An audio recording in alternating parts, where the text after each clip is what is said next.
My name is Rowan Halstead, and I'm 40 years old. I've spent the last 12 years building my reputation in Chicago's commercial real estate sector, working alongside my father's investment firm. We specialized in large-scale developments across the Midwest, and our family name carried weight in boardrooms from Detroit to Denver. But this story isn't about business success. It's about the day I learned that the people closest to you can be the ones who hurt you the most. 2 years ago, in September 2023, my father passed away after a 2-year battle with pancreatic cancer. I'd spent those final months driving between our offices downtown and Northwestern Memorial Hospital, watching him fade away while trying to keep our company running. The stress was crushing, but I never complained. Family comes first. That's what he taught me. The funeral was held at Holy Name Cathedral on North State Street on September 15, 2023. My father had been a pillar of the community, so I expected a large turnout. What I didn't expect was to see my wife Camille walk in with another man. If you enjoy stories of cold-blooded revenge and gripping plot twists, like this video and subscribe to the channel now. There are brand new, unreleased stories here every day, each one more intense than the last. She introduced him as Nathan Cross, an old family friend. The name sounded vaguely familiar, but I couldn't place it immediately. My mind was focused on the funeral, not on trying to remember every business contact I'd encountered over the years. What struck me wasn't just his presence. It was how comfortable they seemed together. The way she touched his shoulder when she laughed. The way he leaned in when she whispered something during the service. The way they exchanged glances like they shared secrets. I should have been focused on eulogies and memories of my father. Instead, I found myself watching my 38-year-old wife behave like a teenager with her boyfriend. At my father's funeral, Nathan appeared to be around 39, well-dressed in what looked like a tailored Brooks Brothers suit. He had that polished look of someone who worked in finance or real estate, confident handshake, expensive Rolex Submariner, the kind of smile that doesn't quite reach the eyes. When people offered their condolences, he stood slightly behind Camille, his hand occasionally finding the small of her back. "I'm so sorry for your loss," he said when we were finally introduced. "Your father was an incredible man. Camille has told me so much about him." That was the first red flag. In 9 years of marriage, Camille had maybe mentioned my father a dozen times in casual conversation. She'd certainly never shown enough interest to tell someone so much about him. During the reception at the Union League Club, I watched them more carefully. They moved through the crowd like a couple, not like old family friends. When Camille went to get drinks, Nathan's eyes followed her across the room. When she returned, she handed him a bourbon neat, somehow knowing exactly what he preferred. The breaking point came when I overheard a fragment of their conversation near the coat check. "Are you sure this was the right time?" Nathan asked quietly. "He's been so distracted with everything," Camille replied. "Besides, you said you wanted to meet some of his business contacts." I felt something cold settle in my chest. This wasn't grief support or friendship. This was opportunism. They were using my father's funeral as a networking opportunity while I was drowning in grief. I didn't confront Camille that night. I didn't ask questions or make accusations. Instead, I did what my father had taught me in business: gather information before making any moves. The next morning, September 16th, while Camille was at her yoga class in Lincoln Park, I called Tommy Rodriguez, a private investigator I'd used for due diligence on potential business partners. Tommy had 20 years with the Chicago PD before going private, and he specialized in corporate investigations. "I need a full background check on someone," I told him. "Nathan Cross probably works in real estate or finance, around 39 years old." "Personal or business?" Tommy asked. "Both, and I need it done quietly." Within a week, Tommy had built a comprehensive profile of Nathan Cross. Nathan Cross, 39 years old, senior account executive at Meridian Commercial Properties. They specialized in warehouse and industrial developments, exactly the type of properties my father's company had been developing for decades. That's when the pieces clicked into place. Meridian had been one of our preferred contractors for the past 3 years, They'd handled the commercial build-outs for 4 of our major projects, including the distribution center we'd completed in Schaumburg back in July, just 2 months before my father's death. Nathan had been our primary contact on 2 of those deals. That's why his name had sounded familiar at the funeral. So much for being an old family friend. He was a business associate who'd been in our meetings multiple times during the summer, while I was spending long hours at Northwestern Memorial with my father. The familiarity I'd sensed at the funeral suddenly made sense, but not in the way he'd presented it. Over the following weeks, Tommy's investigation revealed the full timeline of their affair. Bank records from our joint account showed expensive charges at restaurants in the Loop, places like Gibson's Bar and Steakhouse and the Capitol Grill, starting in June 2023, always when Camille claimed to be out with friends. Hotel charges at the Four Seasons and Peninsula Chicago throughout July and August, supposedly for spa days, while I was spending overnight shifts at the hospital during my father's worst days. The phone records were damning. Our mobile plan showed calls and texts between Camille and Nathan's number starting in June. Photos from Nathan's social media accounts that showed him at locations where Camille claimed to be shopping with friends or at book club during those same summer months. They'd been planning this relationship for months. While I was watching my father die, they were building their affair using our shared resources and my schedule. But the most useful piece of information was Nathan's employment situation. As a senior account executive at Meridian, he was essentially a glorified salesman. His income depended entirely on maintaining relationships with clients like our company. And after inheriting my father's business in September, I now controlled those relationships. I'd also inherited something else: my father's legal team at Kirkland & Ellis, one of Chicago's most prestigious law firms. Before his death, my father had made sure all our business contracts included specific performance clauses and ethical standards provisions. Any contractor who violated our trust could be terminated immediately, and we could pursue damages for breach of contract. The marriage situation was trickier. When Camille and I got married in June 2016, she'd refused to sign a prenuptial agreement. She'd cried, said it showed I didn't trust her, accused me of being unromantic. I was 31 and stupid in love, so I agreed to marry without one. But now I had leverage I didn't have before: evidence of adultery and the inheritance from my father's estate. Illinois is a no-fault divorce state, but adultery can still affect property division, especially when there's evidence that the marriage was entered into or maintained under false pretenses. My attorney, David Brennan, reviewed Tommy's evidence and my father's will during our meeting on September 20th. We can argue that she married you for financial gain and that her infidelity shows a pattern of deception, he explained in his office on LaSalle Street.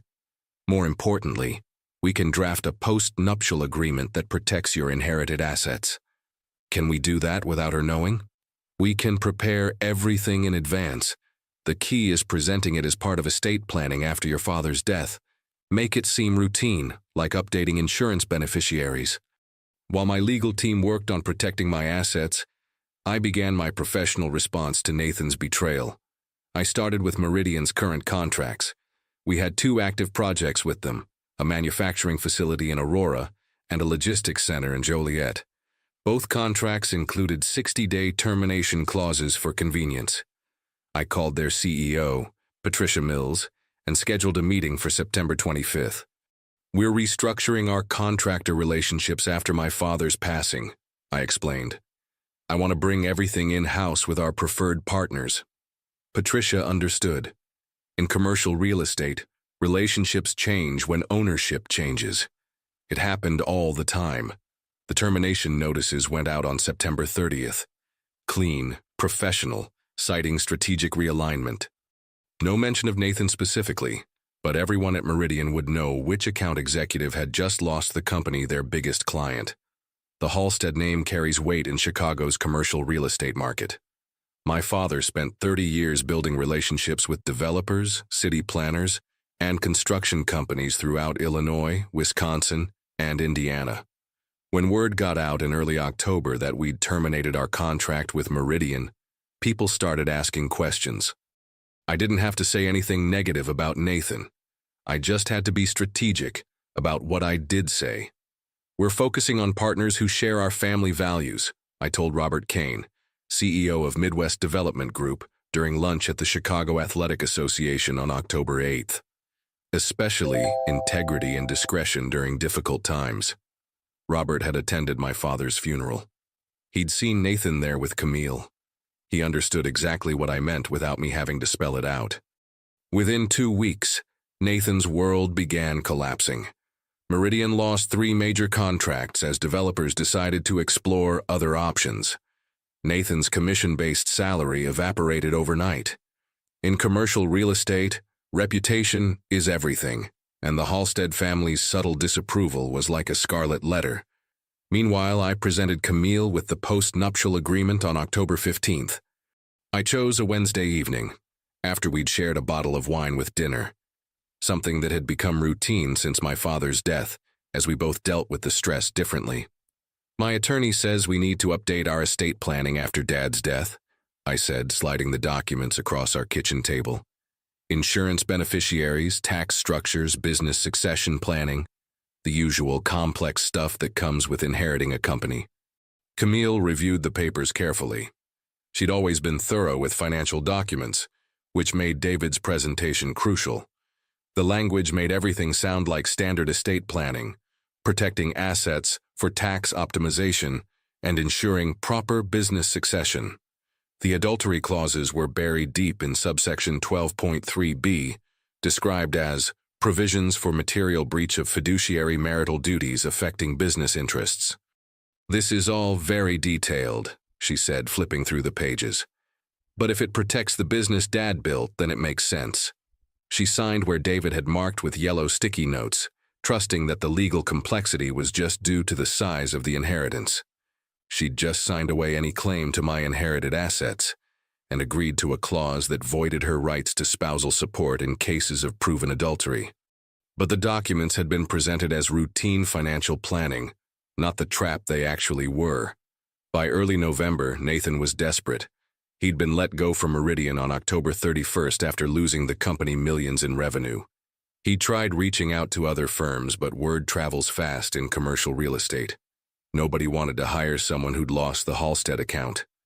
I heard through industry contacts that he'd applied for positions at smaller firms in Milwaukee and Indianapolis, trying to escape Chicago's tight-knit real estate community.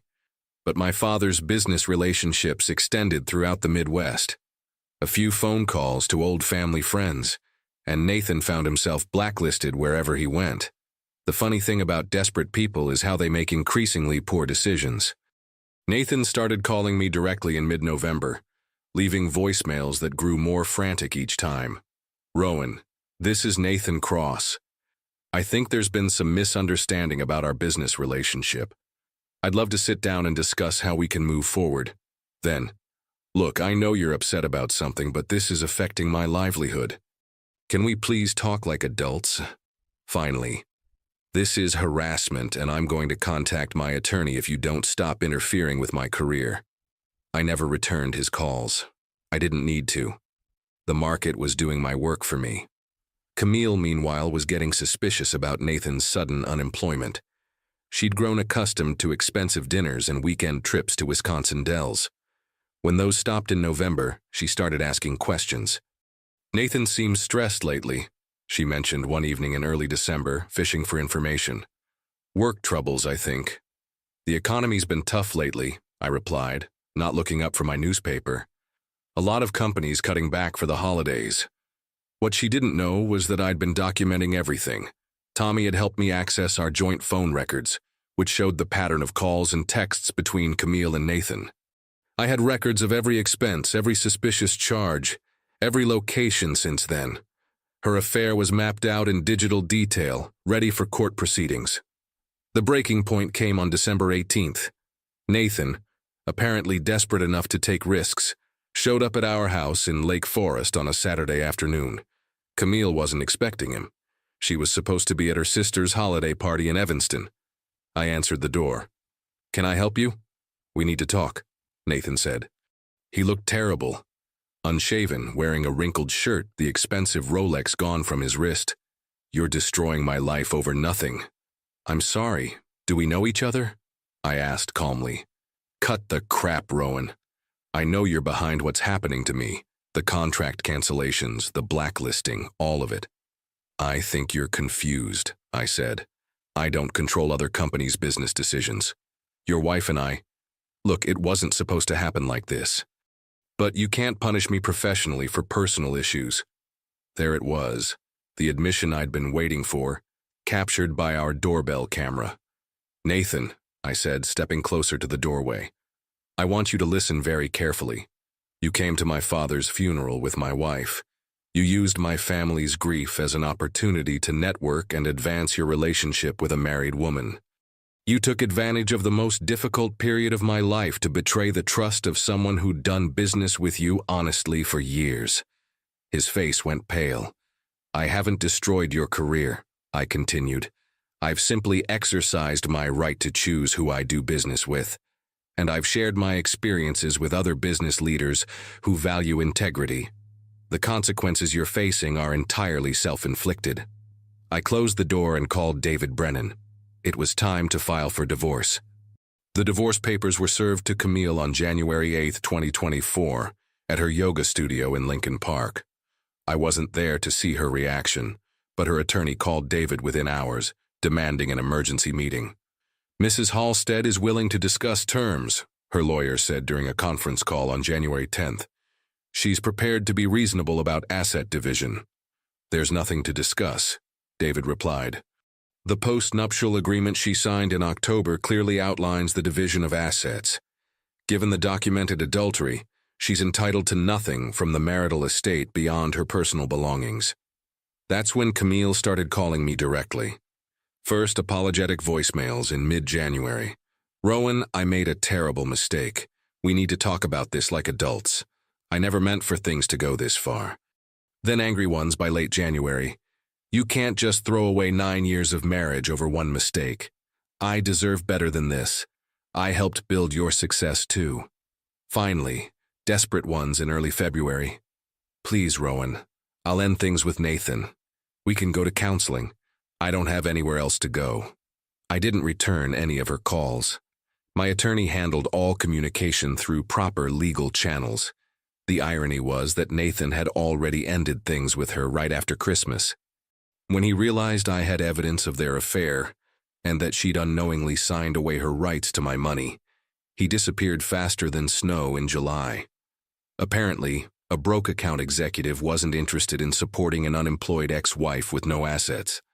By February, Nathan had left Chicago entirely. I heard through industry contacts that he'd taken a job selling residential real estate in Phoenix, Arizona, about as far from commercial development as you could get while staying in the same profession. His LinkedIn profile no longer mentioned his time at Meridian or any of the major projects he'd worked on. He'd effectively erased his own professional history. Camille tried to contest the post-nuptial agreement in March, claiming she'd signed it under duress. But David had been thorough. We had video evidence from our home security system showing her signing the documents willingly on October 15th, after a normal dinner, with no signs of coercion. The adultery evidence was overwhelming, and Illinois courts don't look favorably on spouses who commit fraud during marriage. The final divorce decree was granted on May 15th, 2024. Camille received exactly what the post-nuptial agreement specified: her personal belongings, her car, a 2022 BMW X3 that was in her name, and her individual retirement account from her previous job at Northwestern Mutual. No spousal support, no claim to the house, no share of my inherited assets or business interests. She moved in with her sister in Evanston temporarily, then disappeared from Chicago social circles entirely. I heard she'd relocated to Denver in June, but I didn't investigate further. My business with her was concluded. The whole experience taught me something valuable about the importance of watching people's behavior during crisis situations. When my father was dying in the summer of 2023, I learned who could be trusted and who couldn't. Camille chose to use my grief as an opportunity for her own pleasure. Nathan chose to exploit a business relationship for personal gain. But I also learned something about the power of patience and strategic thinking. I could have confronted them both at the funeral in September 2023, created a scene, demanded explanations. Instead, I gathered information, protected my interests, and let their own poor decisions create the consequences they deserved. My father always said that in business, your reputation is your most valuable asset. The same principle applies to personal relationships. Camille and Nathan damaged their own reputations through their choices. I simply made sure the right people knew about those choices. Today, in August 2025, I'm focused on rebuilding and expanding the family business. I've hired new contractors, developed new relationships with developers throughout the Midwest, and honored my father's legacy by maintaining the ethical standards he established. The company is thriving, and we've taken on 3 major projects this summer alone. Sometimes people ask me if I feel guilty about what happened to Nathan and Camille. The answer is no. I didn't force them to have an affair during my father's final months in 2023. I didn't make them lie to me, disrespect my family, or exploit my grief for their own benefit. I simply refused to enable their behavior by continuing to work with Nathan or remain married to Camille. They created their own problems. I just made sure they owned the consequences. The best revenge isn't dramatic confrontation or elaborate schemes. It's living well, protecting what matters to you, and letting people's own poor choices catch up with them. Sometimes the most powerful thing you can do is simply remove yourself from toxic people's lives and let them face the natural results of their actions. My father would have been proud of how I handled the situation. I kept the family name clean, preserved our business relationships, and moved forward with integrity intact. That's worth more than any marriage that was built on deception or any business relationship founded on betrayal. If you enjoyed this story, like this video, and leave a comment telling me what you thought. And if you're not already subscribed to the channel, please subscribe and hit that notification bell to get alerts about new stories like this one. Thanks for watching, and I'll see you in the next one.